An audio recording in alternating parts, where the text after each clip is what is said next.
Welcome to Guide Guru. We hope this video helps. Start by gathering materials and confirming your gauge for an accurate fit. Use 2 medium worsted weight yarn skeins. Choose a 4 mm crochet hook for a size L vest. Prepare a 4" by 4" gauge swatch in the designated mesh stitch pattern.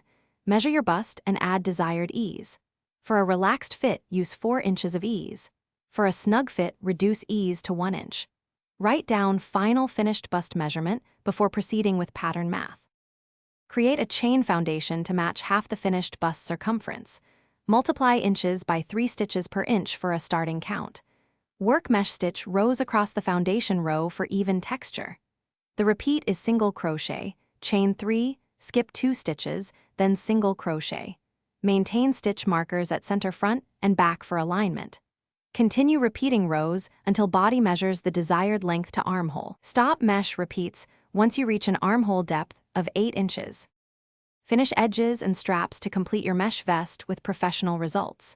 Add 2 straps by joining yarn at shoulder corners and crocheting straps 18 inches long. Reinforce strap ends with slip stitch rows for durability. Trim ends and weave in all loose tails neatly into the fabric. Block the vest to the recorded measurements using wet or steam blocking for accurate shaping. Care for the garment by hand washing cold and laying flat to dry to protect the mesh structure and yarn. Thanks for watching. Consider subscribing if we helped you today.